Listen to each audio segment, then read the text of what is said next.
I have a Copilot customer who sent me a few roasts to get feedback, a very advanced Copilot user, power user. And so in a way we're splitting hairs, but I think the lessons to learn from this are applicable to everyone. So I'm making this a video that everyone can watch. So I'm going to walk through 3 different roasts in this video that have 3 different sets of discussion points here. So the first one is a decaf. And what I'll first say is for the people that aren't power users of this green, yellow, and red line right here, this tracks our deviation percent. And essentially what we hope to see is that line turn green by around dry end. Now this roast was a little bit late in getting there, but essentially hit it shortly after and never went out of the green. So that means our deviation from our target is always within 1.5%. Beyond this. So there's nothing wrong. There's absolutely nothing inherently wrong with this roast. Going to be a perfectly acceptable roast, but there's still room for improvement. So that's what I want to talk through here. Now, you can see that when I analyze these roasts, I have a couple of extra graphs turned on. I've got this purple graph right here, which shows our P value that is calculated in the background. So these are the P, I, and D values. And then this magenta line right down here shows our I value. So the P and the I are the most important values that are important to visualize here. But I always start with the burner. What was our burner doing while we were trying to track this background profile here? And when I look at that, I can see very quickly, this wasn't an issue with our P or our I value or anything like that. This was simply a matter of not enough burner early on.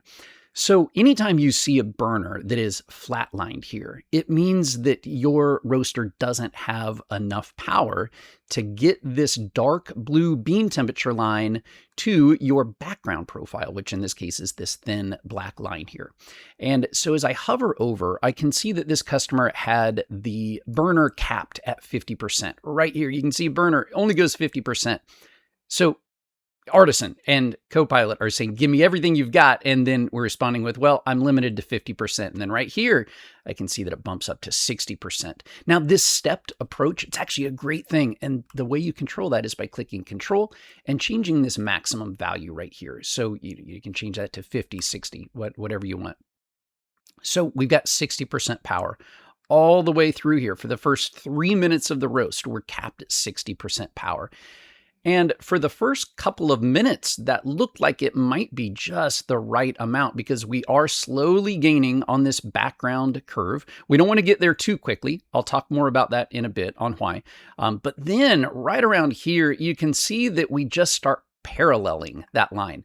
That's visible when our P kind of flatlines right here. We want to see P get smaller and smaller and smaller. That represents us approaching the background profile. If you ever see your P line, if you turn that on, if you ever see your P line kind of go flat like this, it means we're no longer gaining on our target. So we need to apply more burner, which is exactly what happened right here. Looks like the burner was probably increased to like 68 or 70%.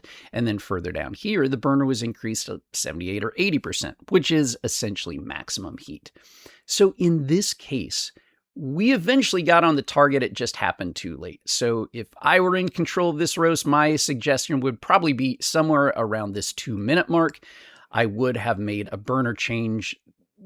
Perhaps, the 70% was the right amount. And then down here, 78% is where we finished off. So maybe around the 2-minute mark, bump it up to 70 or 75%. And that might be all that we would need. We got a good start on this. And then if we hit 78, 70, 75%, something like that, it might have been enough heat to go ahead and close that gap, get right on that background profile at dry end. And then this roast probably would have finished a little bit better. Decafs, always a challenging roast because the beans don't have much density. They certainly don't have much moisture level. So you always expect a slightly more erratic graph because it's so much easier to change the temperature of those beans. But in this case, we don't need to tweak our processes or PID values. It's just a matter of adding a little bit more burner capacity to the roast at the very beginning. Let's look at the next one now. Okay, this next one, fantastic looking roast. This is much closer to what we would want to see out of any type of roast, meaning Right here at dry end, we are within 1.5% deviation. That's our green line right here. And we finish in the green within 1.5% of our target line for the rest of the roast here. So really, I think it's this beginning area that he's hoping to troubleshoot. Specifically, what happens is, we kind of touch the background profile and then we sag a little bit. And so my hunch is he's wanting to avoid that sag. Now, there's no harm in that. In my opinion, this drying phase is the hands down the least critical phase, especially on a fluid bed roaster. But in this case, when you hit and then you drop, it does tend to, we're still in catch-up mode right around this dry end. So it is important to, for the benefit of stability after dry end, it does help to try to fix this. This is almost a case of like an opposite of what we just saw in the last roast. In this case, we are approaching the target too quickly. We don't want to do that. So you can see that we met our target right here. Let's see, deviation percent. Yeah, I mean, right here, 3-minute mark, we're on target, and we really want to be on target closer to 4 minutes. It seems counterintuitive, but here is some of the more technical background on this. This magenta line right here is our I value. Our I value comes online very slowly, and it is what maintains our roast. It does like 90 to 95% of the burner work after dry end. And so we bring it online very slowly. And so it takes about 4 or 5 minutes to fully develop our I value to what it needs to be. And by that point, we hope to see our P completely out of the picture. And in this case, here's exactly what's happening. We have a big gap right here. So our P value jumps in. It says, hey, I'm going to give it everything we've got here. And you can see that our burner is capped out at 60%. All right, that's all good. We're approaching so quickly. Look at this P line. It is completely falling off the face of the earth, but our I value does not build that quickly. So by the time P is getting out of the picture, our I value is only at 42.4.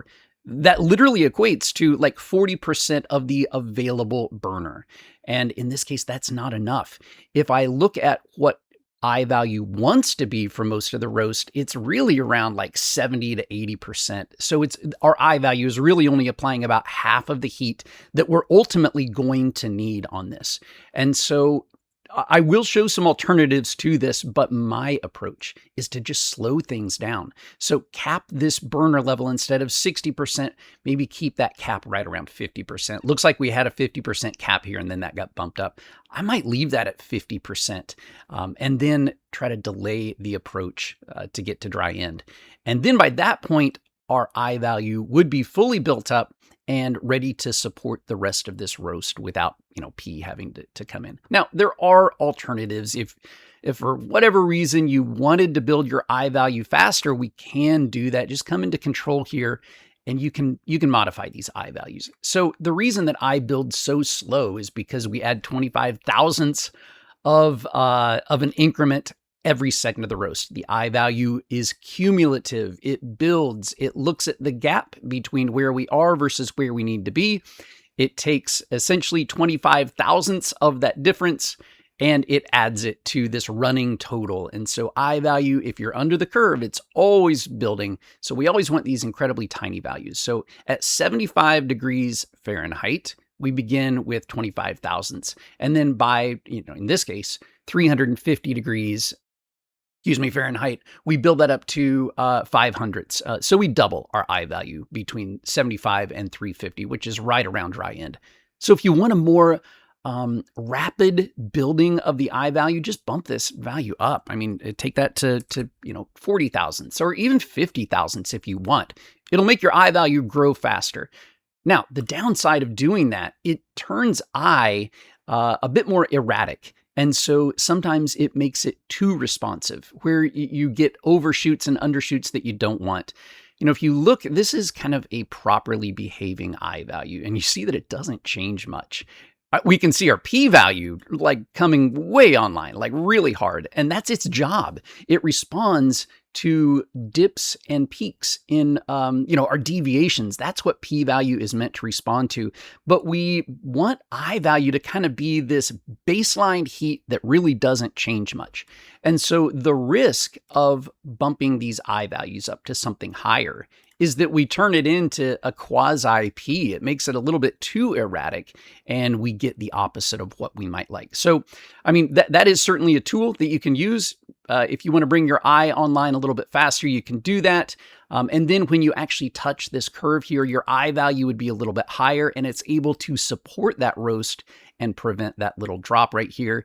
My approach, my personal approach, is just to cap the heat a little bit less so that I don't approach the background curve that quickly. Both approaches are totally valid. And in fact, changing those eye values for this particular bean, it might be the better approach. And that's kind of the beauty of this new version of Artisan. It's kind of agnostic to what roaster you have, what bean type you're using.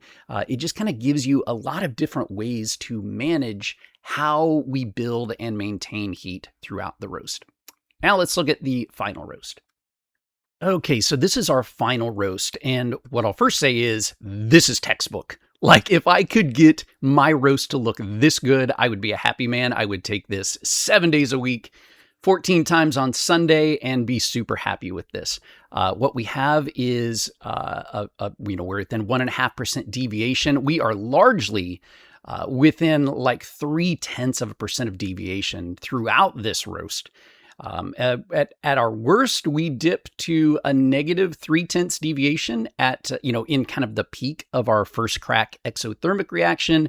And then at our peak, we go to a plus 0.7%. So like from our very worst low point to our very worst high point, we are looking at 1% deviation, which is within the range of error of our thermocouple measurement. So in short, there's nothing to fix here. But if this somehow bothered someone and you wanted to see fixes, the only thing I can do is discuss the data and then let you decide whether that's something you even want to approach. So the first thing I'll say here, this dip that happens right here is unavoidable. In a fluid bed roaster, you will not avoid this. So with a fluid bed roaster, at first crack, you have this exothermic reaction. You're releasing a lot of moisture from the beans. It's a massive release of moisture. And anytime you sweat, you know that there is a cooling effect. That is evaporative cooling that happens. A fluid bed roaster exacerbates this problem because we have a massive flow of air, unlike a drum roaster where you don't have nearly as much airflow. So it is unavoidable that our thermocouple, which is a piece of metal poked into this bean mass, it's unavoidable that thermocouple will be immune to this evaporative cooling effect, but it's ephemeral. It lasts seconds.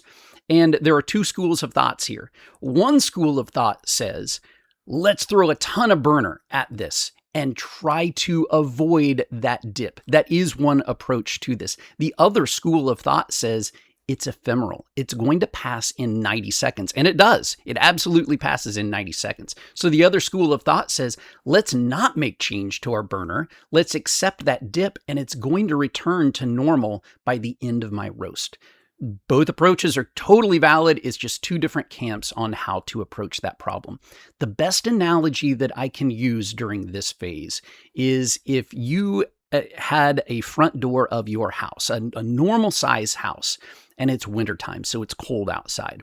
If you had a thermometer right inside your front door and you had a guest walk into your house, there'd be a quick blast of cold air that comes in. Your thermometer would register that blast of cold air, right? We would see a massive dip in the immediate temperature because, all this freezing air comes in and it blasts that thermocouple right there. Now, if we were also graphing rate of rise of that moment, you would actually see the rate of rise of our room drastically drop.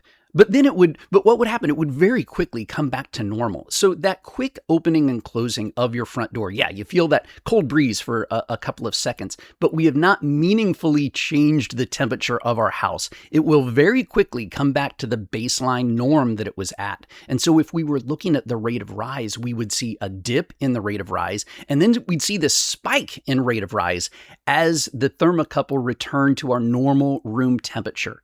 Now, this spike in the rate of rise, like Scott Rayo would say, you got to avoid that at all costs. But it's impossible. It's impossible if we have a dip in our rate of rise to not have an associated spike as we return to normal. That's how rate of rise works. In order to return to normal, you have to have that increase.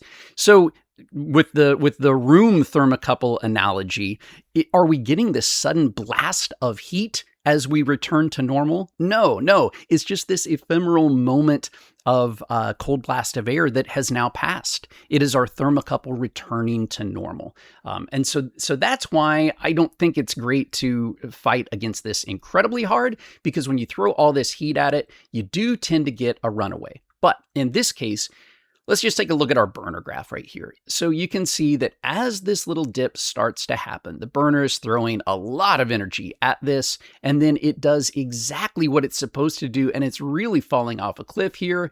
Our burner goes down to 41%. Look at that P term. It's a negative 32. Like it's saying it's hitting the brakes as hard as it possibly can for a relatively minor error that's in this. So let's look at some PID things that will control this behavior right here. It's our p-value that's really doing this work. So in this case, I've got a p-value of 7. If you're in Celsius mode, these will be totally different. So don't pay attention to the absolute value of this. Just think in terms of relative values. So a p-value of 7 is fairly aggressive. If you're in the camp that doesn't want to fight against this tiny little dip right here, lower this p-value right here. So this 7 takes effect at 405 degrees. That's just, a few moments after first crack. Lower that thing to like 3.